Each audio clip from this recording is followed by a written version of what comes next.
নরসিংদীর ঘোড়াশালে শীতলক্ষ্যা নদীর পাড় জুড়ে গড়ে ওঠা ৩ শতাধিক অবৈধ স্থাপনা উচ্ছেদে অভিযান পরিচালনা করছে বিআইডব্লিউটিএ। সকাল থেকে বিআইডব্লিউটিএ এর নির্বাহী ম্যাজিস্ট্রেট জিয়াউর রহমানের নেতৃত্বে এই অভিযান শুরু হয়। বিআইডব্লিউটিএ কর্মকর্তারা জানান, ঘোড়াশাল বাজার থেকে চর ঘোড়াশাল শ্মশানঘাট পর্যন্ত ১০ একর এলাকা জুড়ে ৩ শতাধিক অবৈধ স্থাপনা গড়ে উঠেছে।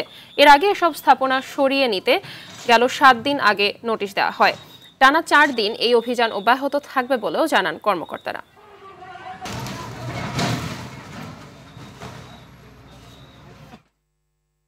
দর্শক, বিষয়ে বিস্তারিত জানাতে নরসিংদী থেকে সরাসরি যুক্ত হচ্ছেন সহকর্মী নূরে আলম রনি।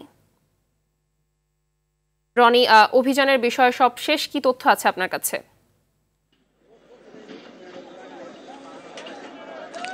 জি মাহবুবা, ধন্যবাদ আপনাকে।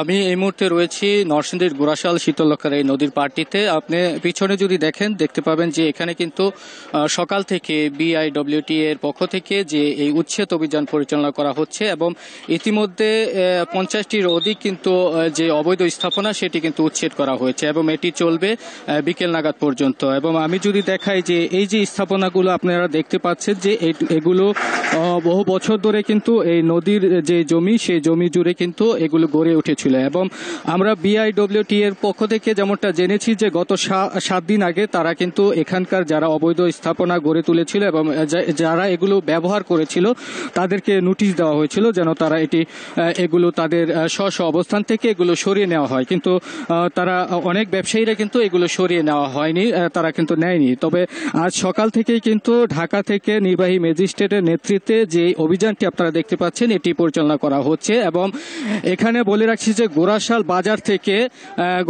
চর ঘোড়াশাল যে শ্মশানঘাট পর্যন্ত প্রায় 10 একর যে জমি, সেই জমিতে 3 শতাধিক অধিক যে অবৈধ স্থাপনা গড়ে তোলা হয়েছিল, সেই 3 শতাধিক অবৈধ স্থাপনা কিন্তু তারা উচ্ছেদ করবেন এবং এটি চলবে 4 দিন নাগাদ চলবে, আমাদেরকে যেমনটা জানিয়েছেন কর্মকর্তারা। এবং এই যে অভিযান, এই অভিযানে কিন্তু ব্যবসায়ীদের পক্ষ থেকে একটি ক্ষোভ বিরাজ করছে। আমরা যেমনটা দেখেছি যে গত বৃহস্পতিবার তারা কিন্তু ব্যবসায়ীদের পক্ষ থেকে একটি মানববন্ধনও করেছিল যেন তাদের পুনর্বাসনের ব্যবস্থা করে কিন্তু এই যে অভিযান পরিচালনা করা হোক। তবে এখনো পর্যন্ত তাদের যে পুনর্বাসনের ব্যবস্থা সেটি করা হয়নি, এ নিয়ে কিন্তু ব্যবসায়ীদের মধ্যে একটি ক্ষোভ বিরাজ করছে। তো মাহবুবা, এই ছিল আমার কাছে নরসিংদীর ঘোড়াশালের শীতলক্ষ্যা নদীর পাড়ে যে অভিযান পরিচালনা হচ্ছে সেই অভিযানের সর্বশেষ পরিস্থিতি। ধন্যবাদ আপনাকে।